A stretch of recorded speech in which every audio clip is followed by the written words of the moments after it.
अगर हम बात करें कि जो मेरा ख्याल है बीजीटी की one of the biggest controversy है, और वो है जायसवाल का जो आउट है।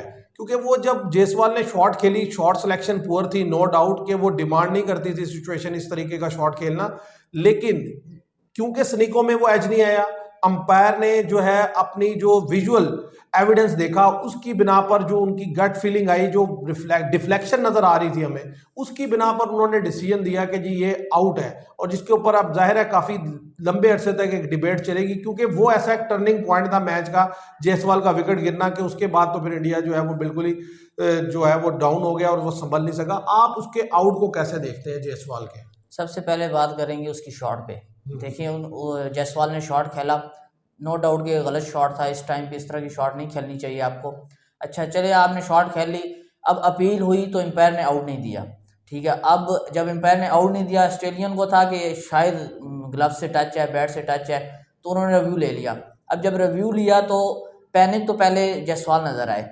ठीक है, ऑस्ट्रेलिया के वहाँ से एक तो उनको पॉइंट मिला कि यार ये लग रहा है एज है। दूसरा, जब अब हमने देखा एम्पायर की तरफ, थर्ड एम्पायर की तरफ कॉल गई, तो जब वो दिखाते हैं तो उसका जो रिफ्लेक्ट है वो तो वाकई चेंज हो रहा था। बॉल कहीं ना कहीं तो लग रही थी, या बैट पे लग रही थी या ग्लव्स पे लग रही थी, वो तो साफ नजर आ रहा था। लेकिन जब वो स्निको देखते हैं तो स्निको में कोई लाइन वगैरह आती नहीं है। लेकिन मैं ये कहूँगा ये इतनी बड़ी टेक्नोलॉजी ऑस्ट्रेलिया के पास, क्योंकि मेरे ख्याल से इस टाइम जो सबसे बड़ा, जिसके पास ज़्यादा टेक्नोलॉजी है वो ऑस्ट्रेलिया ही है।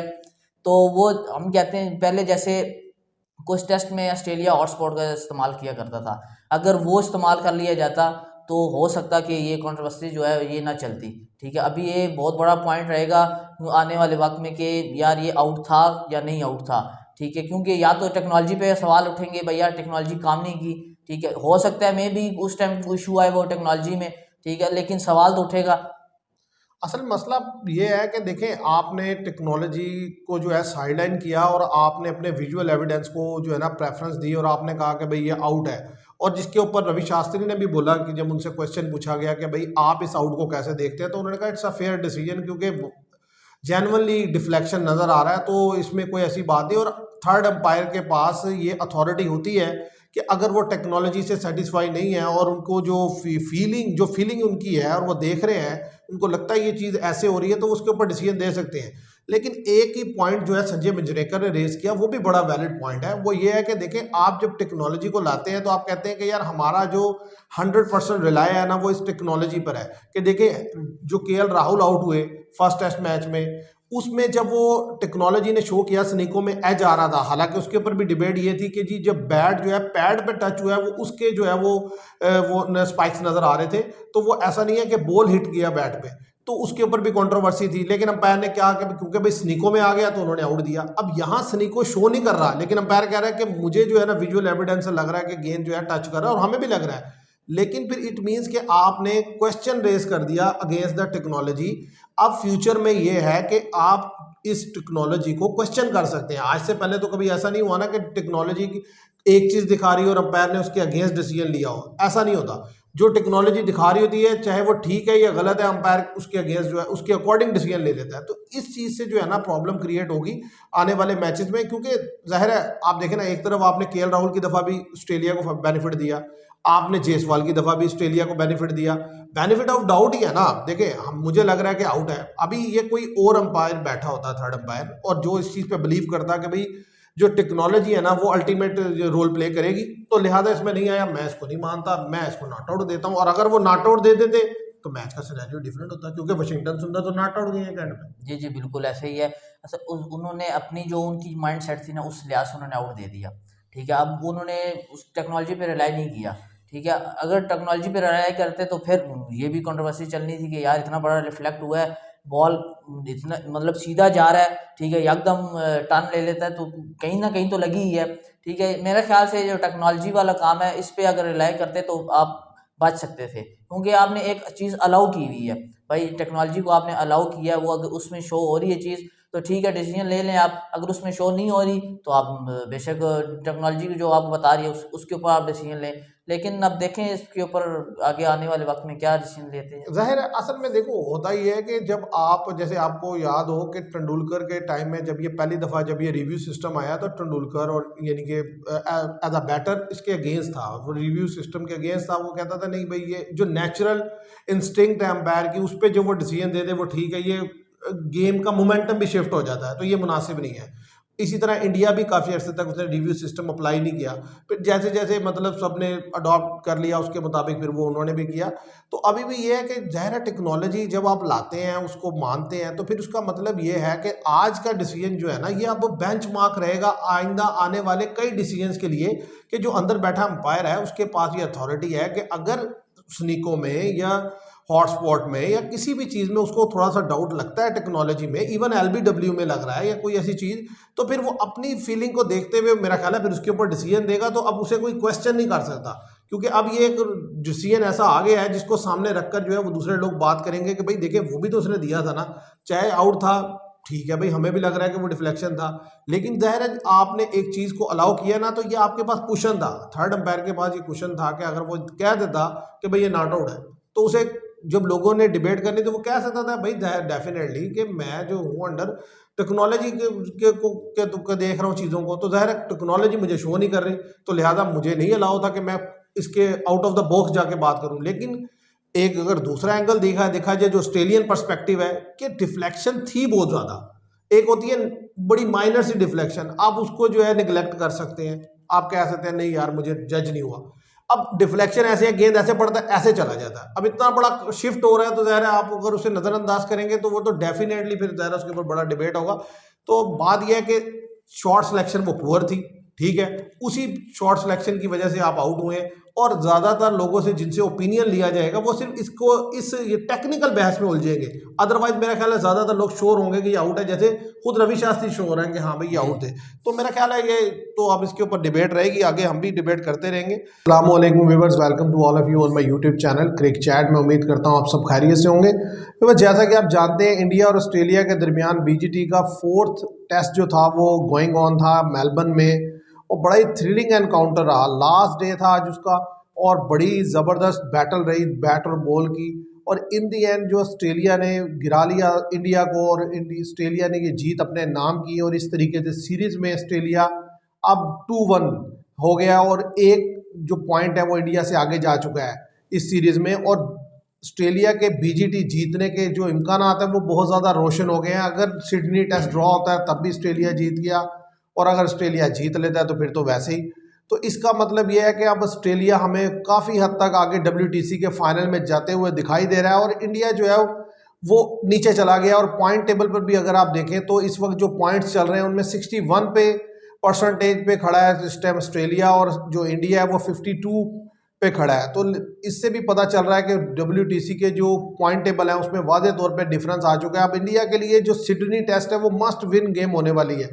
तो इन सारी चीज़ों पे हमारी डिस्कशन रहने वाली है। अगर आज सबसे पहले अगर हम डिस्कशन का आगाज़ करें, मेरे साथ है हसाम, और बात करें कि इंडिया की टीम जो है वो आज उनके पास जस्ट उन्होंने 90 ओवर्स खेलने थे, और जो है वो ड्रॉ कर सकते थे या वो चेस कर सकते थे। 340 का टारगेट उन्हें मिला था, लेकिन अर्ली ऑन जिस तरीके से आकर उन्होंने 15 ओवर्स खेले, 22 रन बनाए, कोई विकेट लूज नहीं की, फिर लंच से पहले उन्होंने जो है वो पैनिक कर गए और 3 विकेट्स ड्रॉप हुई उनकी, फिर उसके बाद आए और second session without losing a wicket गुजार दिया, फिर थर्ड सेशन में पैनिक हो गए।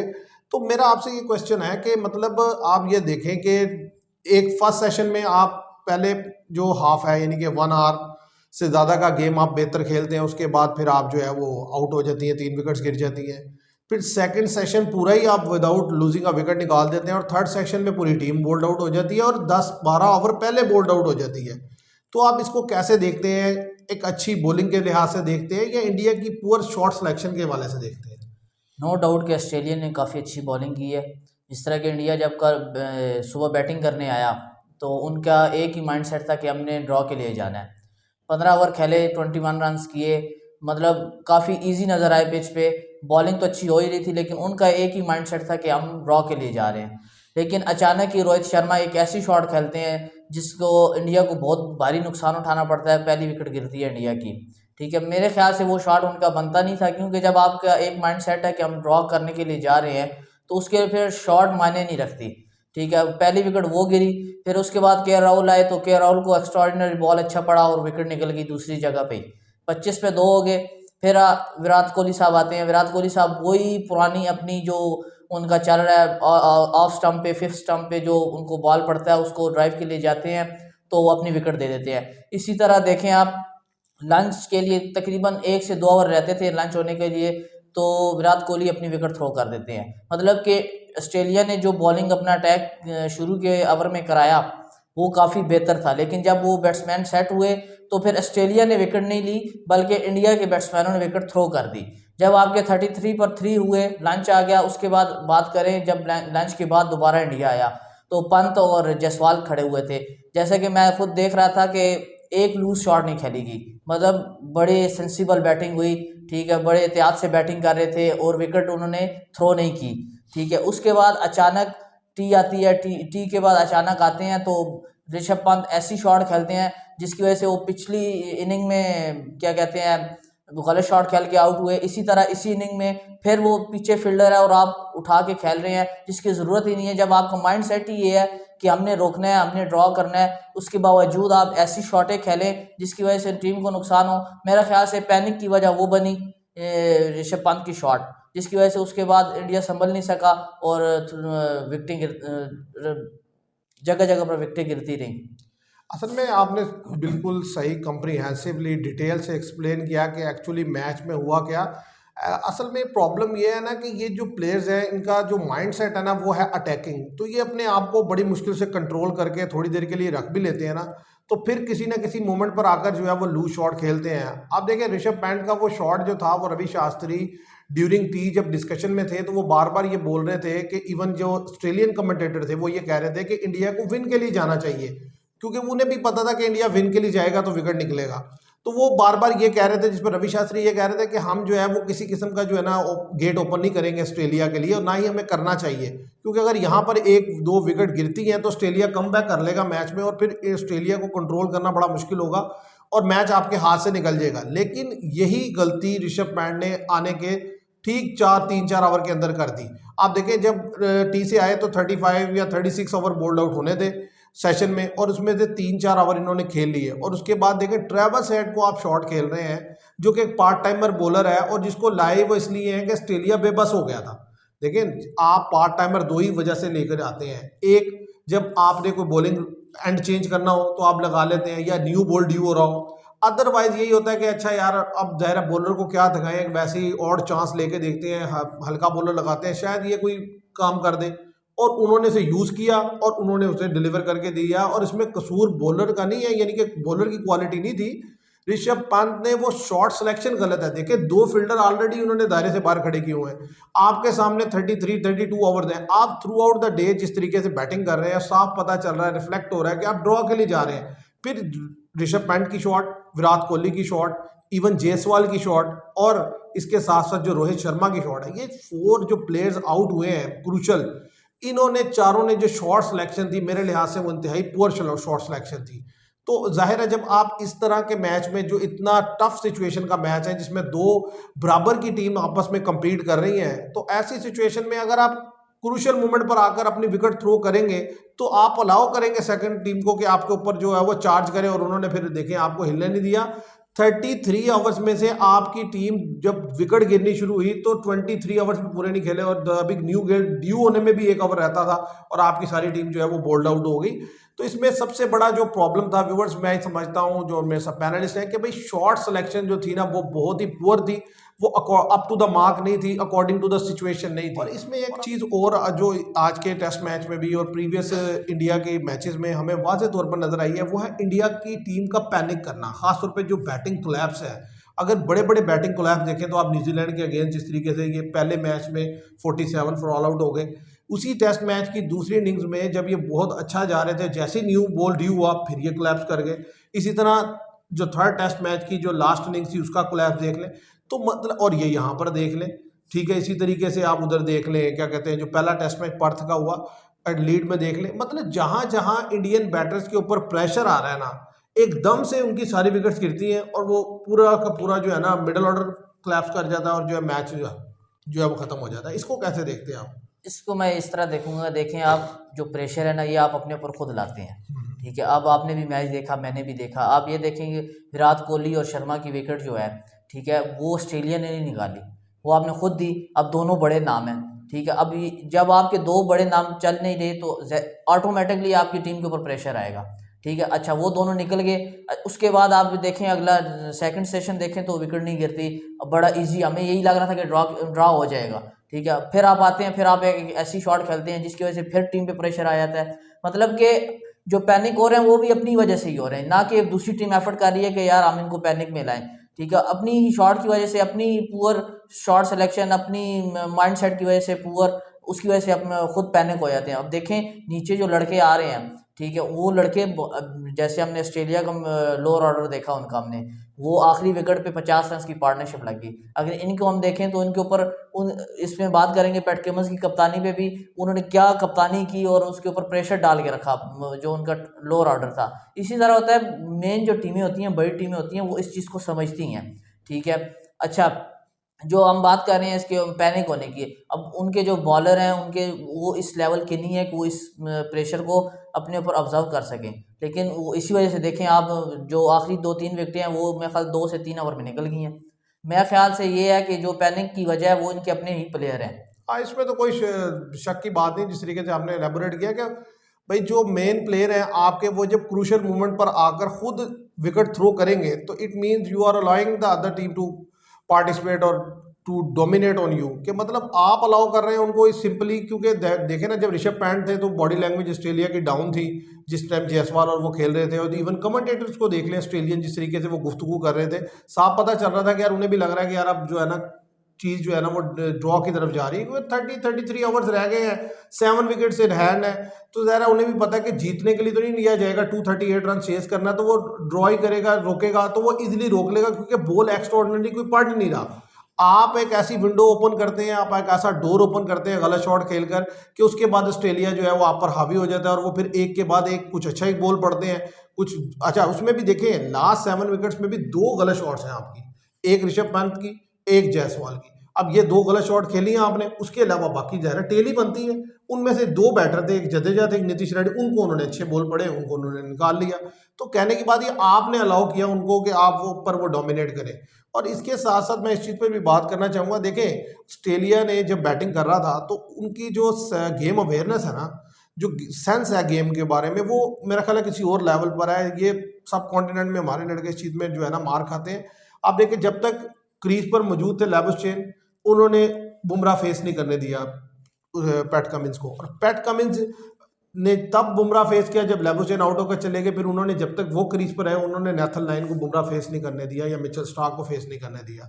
अब यहाँ मैं देख रहा हूँ कि वाशिंगटन सुंदर एक मेन बैट है जिसने 50 रन बनाया लास्ट में इनिंग्स में, वो क्रीज पर मौजूद है, लेकिन वो या तो लास्ट बॉल पे यानी कि वो दूसरे टेल एंडर को सिंगल अलाउ कर देता है, या खुद पहली गेंद पे सिंगल लेकर उन्हें सामने कर देता है। तो यानी कि आप अलाउ कर रहे हैं दूसरी टीम को कि आप इनके ऊपर अटैक करें। आप देखें जो 3 ओवर हुए हैं वो क्या हुआ है, पूरा पूरा ओवर मिला। अभी सिराज जिस ओवर में आउट हुए पूरा ओवर खेलने के लिए मिला, आकाशदीप जिस ओवर में आउट हुए पूरा ओवर खेलने के लिए मिला, जिस तरीके से वो जो दूसरे उनके बैटर बुमराह आउट हुए वो भी पूरा ओवर, मतलब पूरा ओवर खेलने के लिए मिला है। अब ज़रा उसमें एक गेंद बीट हुई, दूसरी बीट हुई, तीसरी पे आउट हो गए, कभी चौथी पे कभी दूसरी पे, तो इसको कैसे देखते हैं? मतलब ये तो गेम अवेयरनेस है ना, कि आप जान के मतलब क्या कर रहे हैं।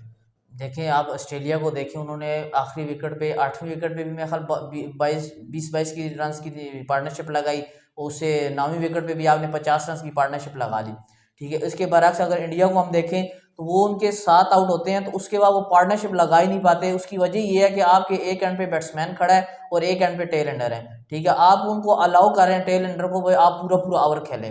भाई ये इस तरह की गेम अगर खेलनी है तो जाहिर सी बात ऑस्ट्रेलिया चाहते ही है भाई इस मौके पे हमें टेल एंडर के सामने मिले और हम उनकी विकेट निकालें। ठीक है, अब अभी आप देखें आउट भी सुंदर नहीं हुए, टेल एंडर ही आउट होके गए हैं। ठीक है, उसकी वजह ये है कि वो उनको अलाउ कर रहे थे, भाई तुम सामने आओ, मैं सामने नहीं आऊँगा। ठीक है, ये फिर गेम अवेयरनेस वाली बात आ जाती है यहाँ के, इतनी आपकी सेंस काम करनी चाहिए कि मैच की सिचुएशन क्या है और मैं क्या कर रहा हूँ। ठीक है। अब आपने आकाशदीप को देखा, पूरा पूरा ओवर, उससे पहले भी वो पूरा पूरा ओवर कह रहे थे, वो तो चाहते ये थे कि यार सामने आकाशदीप आए, लेकिन उनकी माइंडसेट ये नहीं थी कि आकाशदीप के ऊपर प्रेशर डालें, उनका प्रेशर सुंदर के ऊपर भी था। शायद इस वजह से सुंदर के ऊपर ये प्रेशर था कि यार किंग मेरी विकेट ना निकल जाए, ठीक है, क्योंकि प्रेशर उन्होंने दोनों के ऊपर डाला हुआ था, ठीक है। वो इस चक्कर में थे कि यार चलो स्ट्राइक रोटेट होती रहे तो प्रेशर हो सकता है दोबारा शिफ्ट हो जाए ऑस्ट्रेलिया पे, लेकिन ये ऑस्ट्रेलिया और पैट कमिंस की कामयाबी रही कि वो अपने जो प्लान था उसमें कामयाब हुए। हाँ नहीं, इसमें कोई शक नहीं। देखें, उनके कैप्टनसी पे भी बात करते हैं। असल में वाशिंगटन सुंदर ने गलती ये की कि उन्होंने यानी कि सामने वाले पार्टनर को ऐसे ही ट्रीट किया कि जैसे वो मेच्योर कोई बैट्समैन है या खेल सकता है। अब वो ऐसा नहीं था सिचुएशन, वो प्रॉपर टेल थी। अब उसमें जब आप पूरा पूरा ओवर उनको देंगे और विकेट ज़ाहिर है उसमें ऑड बॉल तो पड़ता ही है, तो वो ज़ाहिर है वो टेल जो है वो उसको नहीं खेल सकी और वो ज़ाहिर है कोलैप्स कर गई। तो ये एक बड़ा पॉइंट था। अब अगर हम बात करें कि इंडिया के दो बड़े दिग्गज प्लेयर जो मतलब पिछले बहुत अरसा, उन्होंने 15 साल तो एटलीस्ट सर्व किया है इंडिया को, और आज वो इस पोजीशन में है, मेरा ख्याल है एक को या मे बी दोनों को जो है ना रिटायरमेंट कॉल कर देनी चाहिए इस सीरीज के बाद एटलीस्ट, क्योंकि आपसे बिल्कुल नहीं खेला जा रहा। आप जिस तरीके से शॉट सिलेक्शन है आपकी, जिस तरीके का आप माइंड सेट अप्लाई कर रहे हैं, मेरा ख्याल है रोहित शर्मा तो 100% और 70-80% विराट कोहली, टेस्ट से तो मेरा ख्याल है इनका जो रिटायरमेंट बनती है। अब आप इसको कैसे देखते हैं? नहीं नहीं बिल्कुल, इस अब क्योंकि आप देखें ना, आपने लड़कों को खिलाया, ये जब टीम सिलेक्शन की गई, ठीक है, इस सीरीज के लिए आपने जब बॉलरों को, नए बॉलरों को चांस दिया, तो मेरे ख्याल से नए बैट्समैनों को भी चांस दे देने चाहिए, क्योंकि बहुत होती है 10-15 क्रिकेट, 10 साल 15 साल क्रिकेट, ठीक है, आपने जितना नाम कमाना था आपने कमा लिया, ठीक है, लेकिन अब जिस फेज में आप दोनों चल रहे हैं, ठीक है, वो बहुत ही मतलब इंडिया के लिए भी नुकसानदेह है और आपके लिए भी, ठीक है। इससे अच्छा है कि आप रिटायरमेंट लें, अपनी फैमिली के साथ टाइम स्पेंड करें, ठीक है, आप अपनी ज़िंदगी भी आराम से, मतलब टेंशन तो होती है, जाहिर सी बात है। अब जिस तरह की अब इतनी बड़ी सीरीज आप अगर हार जाते हैं, वीटीसी फाइनल में आप क्वालिफायर नहीं करते, तो जाहिर सी बात है पूरा इंडिया आपके खिलाफ बोलेगा यार ये दो मेन प्लेयर थे हमारे और दोनों ही पूरी सीरीज में नहीं चले, ठीक है, वो एक ज़हनी टेंशन ये भी बन जाएगी। मेरे ख्याल से आप उनको रिटायरमेंट का ऐलान कर देना चाहिए, नहीं तो इस टेस्ट में, नहीं तो फिर अपने किसी मुल्क में जो नेक्स्ट सीरीज आएगी तो रिटायरमेंट का वो अपना ऐलान करें। असल में अगर वो ऐसा नहीं करेंगे ना, तो वैसे ही उनको फोर्स किया जाएगा कि वो रिटायरमेंट कॉल करें, और वो जो है वो इन दोनों के प्लेयर्स के लिए अच्छा नहीं होगा, क्योंकि ज़ाहिर है इतने हाई प्रोफाइल पे प्लेयर हैं, बहुत ज़्यादा सर्व किया इंडिया को। आप देखें रोहित शर्मा की जो एवरेज स्टैट्स उन्होंने शो की है सीरीज में, 6 की एवरेज है। अब 10 से ऊपर आप रन नहीं कर सके, ठीक है, तो तकरीबन आप देखें ना, फोर्थ टेस्ट आज कंप्लीट हुआ है, तो आपने फर्स्ट टेस्ट नहीं खेला, तो उसके अलावा 3 टेस्ट मैचेस में 5 इनिंग्स या 6 इनिंग्स तो खेली हैं आपने। तो आपकी उसमें हालत क्या है कि आप यानी कि 10 रन नहीं बना सके किसी इनिंग्स में। तो अब जब ये हालात है तो मेरा ख्याल है आपका बनता ही नहीं है। और विराट कोहली देखें, जो एक 100 आया है, वो भी मैं इसलिए 100 नहीं मानता उसको कि वो उस लेवल का 100 है, क्योंकि वो आया ऐसे मोमेंट पे कि इंडिया बहुत ज़्यादा डोमिनेटिंग पोजीशन पर था और ऑस्ट्रेलिया बैकफुट पर हो चुका था, क्योंकि जब 200 रन की पार्टनरशिप लग गई, तो पहले भी कुछ लीड थी, उसके बाद भी नीचे आके लड़कों ने रन्स किया, तो वो ऑलरेडी इंडिया जो था वो 300 रन्स की लीड ले चुका था जब विराट कोहली क्रीज पर आए। तो प्रेशर जो था वो सारा का सारा ऑस्ट्रेलिया पे था, इंडिया पे कोई प्रेशर नहीं था, वो रिलैक्स मूड में खेले, बॉलर्स ने बॉल भी उतना जो है ना वो एग्रेशन से नहीं किया और वो रन्स बना गए। उसके अलावा आप देखें, जब जब वो मैच में आए हैं, जहां जहां उनकी ज़रूरत पड़ी है, वो सिमिलर फैशन में आउट हुए हैं। सबसे बड़ा जो प्रॉब्लम है ना वो ये है कि आप देखें पिछले कुछ अरसे से विराट कोहली दो चीज़ों पर बड़ी बुरी तरह एक्सपोज हुए हैं। एक स्पिन के अगेंस्ट, ठीक है, जिस तरीके से वो लेफ्ट आर्म स्पिनर के अगेंस्ट एक्सपोज हुए हैं, और दूसरी चीज़ ये है कि जो ऑफ साइड ऑफ स्टंप जो उनको गेंद गिरता है फोर्थ स्टंप पे या फिफ्थ स्टंप पे, वो उसको जो खेलने जाते हैं और उसको जो विकेट थ्रो करते हैं। इस सीरीज में मेरा ख्याल है फोर्थ या फिफ्थ टाइम आप ये आउट हो चुके हैं इस तरीके से। तो जब आपकी ये कंडीशन चल रही है, तो भाई आप इस पर काबू नहीं पाएंगे, तो कंडीशन कोई सी भी हो, वो आपको इस चैनल पे गेंद करेंगे तो विकेट निकाल लेंगे। तो मेरा ख्याल है ये विराट कोहली और रोहित शर्मा के लिए, जो जिस तरह से उन्होंने T20 क्रिकेट से रिटायरमेंट ली थी ना, तो मेरा ख्याल है अब टेस्ट क्रिकेट से इस सीरीज के बाद इन दोनों को रिटायरमेंट कॉल कर देनी चाहिए। और एक मैच जो भी है वो, अगर सीरीज का वो कोई मैच है, अगर इनको BCCI या मैनेजमेंट अलाउ करती है, तो अपने होम ग्राउंड में खेल कर वहां पर जो है आप रिटायरमेंट कॉल कर दें, यही इनके लिए बेहतर है। अगर ये नहीं करेंगे तो जितना बैड पैच आया है, जितनी बुरी परफॉर्मेंस है, तो इनकी जो वो असल जो इनका नाम था, जो रोहित शर्मा का, जो विराट कोहली का, वो आपका वो नाम, वो कैलिबर टार्निश होता चला जाएगा, आप नीचे जाते जाएंगे। बड़ा प्लेयर जितना हाई नोट पे फिनिश करे उतना उसका नाम रहता है, उतनी उसकी डिस्कशन रहती है। तो मेरा ख्याल है इन दोनों के लिए बेहतर यही है कि अब जो है ना वो इससे ये साइड लाइन हो जाए तो फिर ही बेहतर रहेगा। और अब अगर हम बात करें, जाहिर है इंडिया की तो ये वीकनेसेस थी या प्रॉब्लम थी जो इंडिया की इस टेस्ट में नजर आई, पिछले में भी नजर आई, लेकिन साथ ही साथ अगर हम अप्रिशिएट ना करें ऑस्ट्रेलियन परफॉर्मेंस को, पैट कमिंस की कैप्टनसी को, उनकी गेम अवेयरनेस को, उनकी टैक्टिक्स को, उनकी स्ट्रैटेजीज को, तो मेरा ख्याल है ये बड़ा जो है इनजस्टिस होगा। तो आप एज पैट कमिंस की कैप्टनसी को कैसे देखते हैं? स्पेशली आज 5th डे था, मैंने कल भी जब वीडियो की थी उसमें भी मैंने थंबनेल में लगाया था कि इंडिया और ऑस्ट्रेलिया की जीत के दरमियान अगर कोई बंदा खड़ा है ना इंडिया की जीत के दरमियान, तो वो पैट कमिंस खड़ा है। और वो पैट कमिंस कई रूप में खड़ा है, एज अ कैप्टन खड़ा है, एज अ बॉलर खड़ा है, एज अ बैटर खड़ा है, एज अ फील्डर खड़ा है। आप जिस भी रोल में कैप्टन पैट कमिंस को देखें वो एब्सोल्युटली ब्रिलियंट है।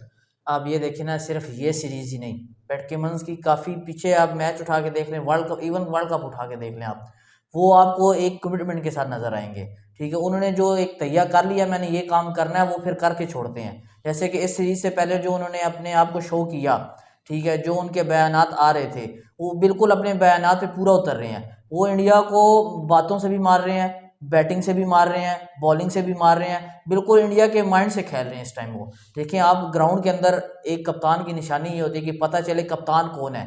पूरे ग्राउंड में एक बंदा पता चलेगा यार ये कप्तानी कर रहा है, और वाकई वो नज़र आती है कि यार ये बंदा कप्तानी कर रहा है।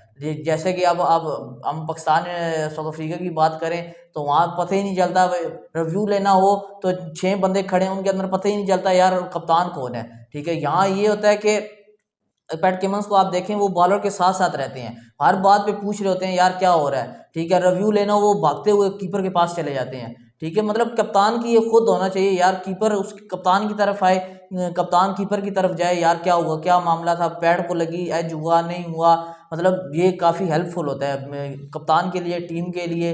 ठीक है, ये उनके अंदर एक गेम अवेयरनेस है।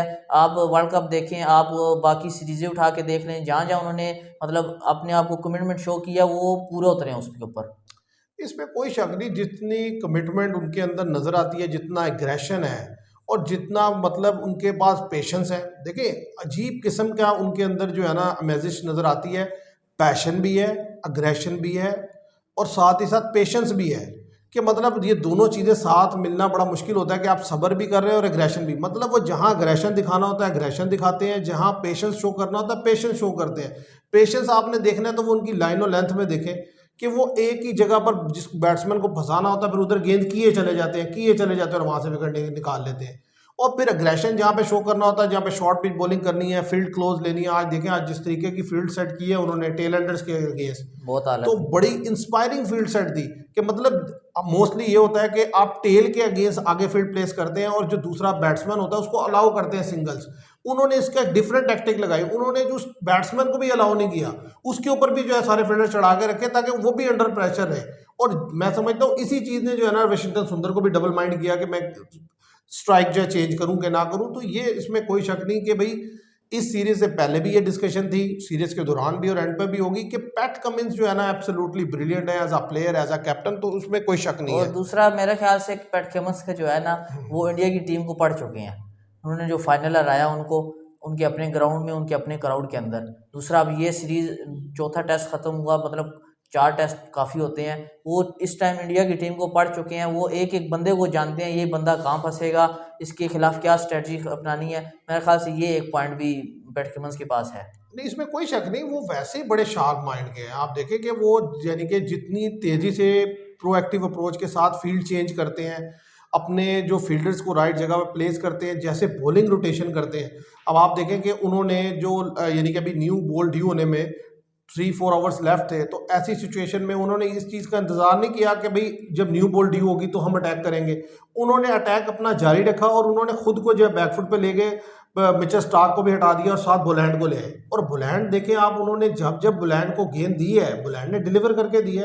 एक्सीलेंट बॉलिंग दी उन्होंने, 2 विकेट निकाल के दिए उस क्रूशियल मूवमेंट में, 7 के बाद 2 विकेट निकाल के दिए उन्होंने और ऑस्ट्रेलिया के लिए जो है राह हमवार कर दी विक्ट्री की। और इसी तरीके से पहले इनिंग्स में भी बुलैंड ने बड़ी अच्छी बॉलिंग की, और जब वो जो पिंक डे टेस्ट मैच था उसमें भी बुलैंड की बॉलिंग बड़ी अच्छी थी। तो असल में टीम होती यही है कि अगर एक लड़का चला भी जाए तो कोई फर्क ना पड़े।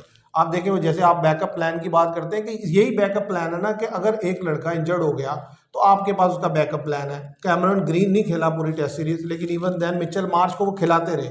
आज उन्होंने उसी टीम से दूसरा टेस्ट मैच जीत लिया।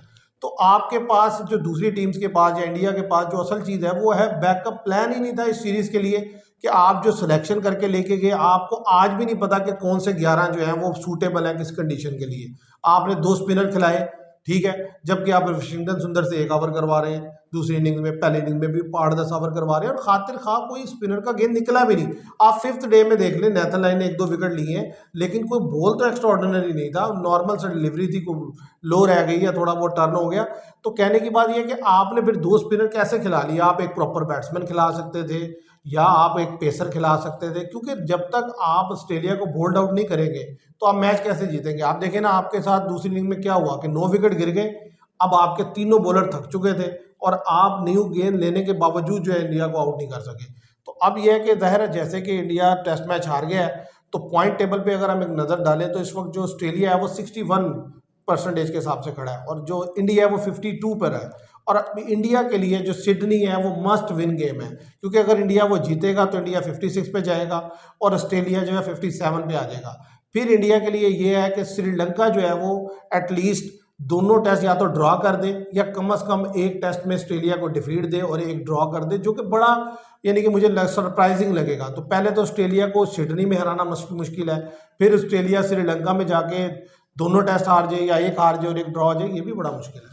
देखिए आप, अब जैसे ये मैच हार गया इंडिया, ठीक है, अब उनके ऊपर प्रेशर है। एक प्रेशर ये कि हम बीजीटी जो है वो हार रहे हैं, दूसरा प्रेशर ये कि हम फाइनल में नहीं पहुंच रहे, तीसरा प्रेशर ये कि हमारे 2 मेन प्लेयर चल नहीं रहे, उनके फ्यूचर के बारे में सोचना, ठीक है, मतलब काफ़ी डिप्रेशन में चला गया इंडिया इस टाइम। वो उसके बरक्स अगर ऑस्ट्रेलिया को देखें, उनका मोरल हाई है, ठीक है, वो अटैक करेगा दोबारा इन पे, ठीक है। वो ऑस्ट्रेलिया वाइड टीम है, वो मतलब ज़रा सा भी रास्ता नहीं देती अगली टीम को कि यार ये किसी तरीके से इन हो जाए। वो अगर पोजीशन बनाना चाहे वो पूरी अपनी क्या कहते हैं जान लगा देगी, ठीक है, वो अपनी पोजीशन बना कर रहेगी। अगर हम बात करें श्रीलंका और ऑस्ट्रेलिया की, ठीक है, सीरीज जो नेक्स्ट मेरे ख्याल फरवरी में है कि जनवरी में है, ठीक है, तो उसके अंदर फिर वही है कि या तो एक्स्ट्रा ऑर्डिनरी परफॉर्मेंस दे श्रीलंका, उनके होम कंडीशन का फ़ायदा उठाए, ठीक है, तब। लेकिन बात करें अभी जैसे हमने पैट कमिंस की कप्तानी की बात की, तो जाहिर सी बात है शार्प माइंड के कप्तान है वो इस तरह अलाउ तो नहीं करेगा श्रीलंका को यार हम लूज़ खेलें, हम नहीं जीतने, बड़ी टीम है। जैसे कि यहाँ होता आता है कि हम यार बड़ी टीम है, हमारे आगे नज़दीक लूज टीम है, ठीक है, हम नॉर्मल क्रिकेट खेलें, हम जीत जाएंगे। ऑस्ट्रेलिया इस माइंडसेट से नहीं खेलता, वो छोटी टीम को भी मतलब इसी तरह लेगा जिस तरह वो जैसे कि इंडिया इंग्लैंड वगैरह को लेता है, ठीक है। ये मैं ये नहीं समझता कि श्रीलंका ऑस्ट्रेलिया से मतलब जीतेगा। जो ऑस्ट्रेलिया वो इजीली श्रीलंका को डिफीट देगा। और दूसरी बड़ी बात यह है कि जो अगला टेस्ट मैच सिडनी में होने वाला है, ज़्यादा चांस ये है कि ऑस्ट्रेलिया बीजीटी विन करने के लिए जाएगा, क्योंकि वो ड्रा तो जेन में नहीं रख के जाएगा, वो जाएगा कि हम जीते और 3-1 से बीजीटी विन करें। तो वो इंडिया को पहले ही इतना बैकफुट पे धकेल देंगे कि अगर वो वहाँ जीत जाते हैं तो इजीली ऑस्ट्रेलिया क्वालिफाई कर गया। फिर चाहे वो श्रीलंका में दोनों टेस्ट भी हार जाए तो फिर भी ऑस्ट्रेलिया क्वालिफाई किया हुआ है। तो इसलिए मुझे नहीं लगता कि वो यानी कि डिफेंसिव माइंडसेट से तो मुझे नहीं लगता कि पैट कमिंस जाएंगे। वो अग्रेसिव माइंडसेट से जाएंगे और वो पूरी कोशिश करेंगे कि जो है ना वो इंडिया को वो डिफीट दें, क्योंकि देखिए ना 2-3 दिन के गैप से जो है वो शुरू हो जाएगा। तो 5th टेस्ट मैच या फ्राइडे को है, आज जो है मंडे है, तो 3 डेज के बाद जो है मैच स्टार्ट हो जाएगा। तो इसलिए मुझे लगता है ये है कि ऑस्ट्रेलिया चाहेगा ये कि वो पूरी तरह जो है इस सीरीज को जीत कर इंडिया को इससे हटा दे। वो सीरीज जीतने पे ही जाएगा, क्योंकि उनको पता है भाई इस टाइम इंडिया जो है पैनिक है, फुल टाइम पैनिक है इस टाइम इंडिया। उनकी मैनेजमेंट, उनके ऊपर से प्रेशर, मुल्क का प्रेशर, तो उसके बाद फैंस का प्रेशर, ठीक है, और उनके अंदर जो टीम सिलेक्शन का प्रेशर, ये सब इस टाइम इंडिया के माइंड में चल रहा होगा। और इसके बरक्स ऑस्ट्रेलिया को देखें, वो मतलब उनके 80-90% चांस है कि वो वीटीसी फाइनल के लिए क्वालिफाई कर जाए और उनके ऊपर अटैक करेंगे वो अगले मैच में। और एक चीज़ और, अगर इंडिया ने सिडनी टेस्ट में कुछ करना है या जीतना है, तो मेरा ये एक पॉइंट ऑफ व्यू कह ले, एक एडवाइस कह ले कि रोहित शर्मा को मेरा ख्याल रेस्ट देना होगा। आपको बुमराह को कैप्टनसी दोबारा देनी होगी और रोहित शर्मा की जगह आप शुभमान गिल को इन करें और इसी तरीके से वहाँ पर आप 2 स्पिनर से ही जाएं, क्योंकि वो विकेट जो है वो स्पिनर के लिए सूटेबल होगी 3rd या 4th डे में जाके, तो लाजमी आपको हेल्प आउट करेगा। तो रोहित शर्मा को रेस्ट दिए बगैर अगर आप गए, अगले टेस्ट में तो आप फिर हारेंगे, क्योंकि रोहित शर्मा मेंटली इतना डिस्टर्ब हो गए हैं कि वो चीज़ उनकी बैटिंग में भी रिफ्लेक्ट कर रही है, उनके डिसीजंस में भी रिफ्लेक्ट कर रही है, फील्ड में भी रिफ्लेक्ट कर रही है, बॉलिंग रोटेशन में भी रिफ्लेक्ट कर रही है। आप देखिए पहले टेस्ट की इंडिया और बाकी 3 टेस्ट की इंडिया में ज़मीन आसमान का फ़र्क है। बुमराह वर्सेस पैट कमिंस, ये ज़्यादा जिसे कहते हैं ना लीथल बैटल लगती है मुझे, बजाय ये कि PAT Cummins versus Rohit Sharma, क्योंकि जिस तरीके से बुमराह ने एग्रेशन दिखाया था पर्थ में, कि देखें अगर पैट कमिंस ने दिखाया तो बुमराह ने डबल एग्रेशन से बॉल किया और सारे के टॉप ऑर्डर उड़ा के रख दिया ऑस्ट्रेलिया का। तो इसलिए बुमराह को कैप्टनसी जानी चाहिए फाइनल टेस्ट मैच के लिए, अगर इंडिया ने बीजीटी रिटेन करनी है और अपनी जो होप है वो अलाइव रखनी है WTC के लिए। आप इसके ऊपर अपना कमेंट करें। बिल्कुल ऐसे ही देखिए, जैसे कि हम पैट कमिंस की कप्तानी में बार बार बात कर रहे हैं, वो बॉलरों के साथ साथ रहते हैं, एज अ खुद बॉलर हैं, ठीक है, वो कंडीशन समझते हैं। इसी तरह बुमराह को हमने पहले टेस्ट में देखा, वो एज अ बॉलर है, उन्होंने कंडीशन समझी और उन्होंने, जाहिर सी बात है, जो उनके साथ बॉलर थे उनको ये कंडीशन बताई होगी, यार इस टाइम ये पिच की कंडीशन चल रही है, आप इस तरह बॉल करो, इस तरह करो। अब जैसे रोहित शर्मा को हम देखें तो वो स्लिप पे खड़े रहते हैं, ठीक है, अब बॉलर एक एंड पे है, जो कप्तान है वो दूसरे एंड पे है, ज़्यादा से ज़्यादा क्या होगा, वो फील्डिंग के बारे में बात हो जाएगी, यार फील्डिंग यहाँ कर लो, यहाँ कर लो। लेकिन जो बॉलर कप्तान होता है ना, वो पिच की कंडीशन बताता है, यार मैं ये बॉल कर रहा हूँ। अच्छा बॉलर जो होगा वो ये लाजमी आपको बताएगा, यार मैं ये बॉल कर रहा हूँ, बैट्समैन यहाँ तंग हो रहा है, ठीक है, आप भी ये बॉल करो, हो सकता है विकेट निकल जाए। ये मैं कहता हूँ एक पैट कमिंस के पास एडवांटेज है, इसी तरह बुमराह के पास एडवांटेज है। अगर वो कप्तानी करें तो वो बॉलरों को देखें, ऐसी विकेटों पे आपको हमेशा बॉलिंग ही जितवाएगी, ठीक है। जैसे कि आपने पहले टेस्ट में देखा कि इंडिया को उन्होंने 150 पे गिरा लिया, लेकिन जब इंडिया बॉलिंग पे आया उन्होंने ऑस्ट्रेलिया को 107 पे गिरा लिया, यानी कि 46 रन की लीड ले गए। उसकी वजह ये थी कि आपने बॉलिंग एक्स्ट्रा ऑर्डिनरी गई। ये वजह है कि अगर एज अ बॉलर एक कप्तान खेले तो वो पिच की कंडीशन को बड़ी अच्छी तरीके से समझता है और दूसरों को बताता है। इसमें कोई शक नहीं है। और दूसरी चीज़ ये है कि या तो जो आपका जो कप्तान है वो इनफॉर्म हो, वो ठीक है, मेंटली डिस्टर्ब ना हो, वो और तरह की कंडीशन होती है। अब रोहित शर्मा अगर स्लिप में खड़े भी होते हैं तो मेरा नहीं ख्याल वो कुछ ज़्यादा सोच पाते होंगे। वो फुल टाइम अपने ही अंदर अपने ही बारे में सोचते रहते होंगे कि यार मैं रन नहीं कर पा रहा, मेरे नहीं पाँव चल रहे, मैं इस बॉलर के अगेंस्ट स्ट्रगल कर रहा हूँ, मैं ऐसे तो जब आप इतने ज़्यादा पजल होते हैं, इतने ज़्यादा टेंस होते हैं, तो उस मोमेंट पर आपसे कोई अच्छा डिसीजन आना तो वैसे ही मुश्किल होता है। तो इसलिए बेहतर ये है कि आप जो है ना, इंडियन मैनेजमेंट को चाहिए कि नेक्स्ट टेस्ट मैच अगर जीतना है तो व्यूवर्स उसमें रोहित शर्मा को जो है रेस्ट दिया जाए और जो है बुमराह को एक दफ़ा फिर कैप्टनसी दी जाए और शुभमान गिल को एंटर दिए किया जाए। यही एक बेस्ट वे होगा, मूव फॉरवर्ड है कि मुझे लगता है कि इस तरह से जो है इंडिया जीत सकता है और बीजीटी बराबर कर सकता है और जो उनके WTC में पहुंचने की होप है वो भी अलाइव रह जाएगी। अदरवाइज जो है मेरा ख्याल है इंडिया फिर जो है ना आउट हो जाएगा WTC से, क्योंकि ऑस्ट्रेलिया उनको बिल्कुल अलाउ नहीं करेगा। आप देखें कि अभी ऑस्ट्रेलिया है 61 पर, अगर ऑस्ट्रेलिया लूज करता है तो वो जो है आ जाएगा 57 पर और इंडिया विन करेगा तो वो 55-56 पे चला जाएगा। तो फिर अगर एक टेस्ट ऑस्ट्रेलिया हारता है और एक ड्रॉ हो जाता है श्रीलंका में तो ऑस्ट्रेलिया बाहर हो जाएगा और इंडिया क्वालिफाई कर जाएगा। तो देखते हैं व्यूवर्स आगे क्या डिसीजन आता है। 3 दिन के बाद जो है वो 5th टेस्ट मैच स्टार्ट हो जाएगा सिडनी में, तो फिर आपके साथ डिस्कशन में मिलेंगे। तो आज के लिए इतना ही। मैं उम्मीद करता हूँ आपको ये वीडियो पसंद आएगी। वीडियो पसंद आए तो लाइक और शेयर कीजिएगा, चैनल को सब्सक्राइब कीजिएगा। Thank you.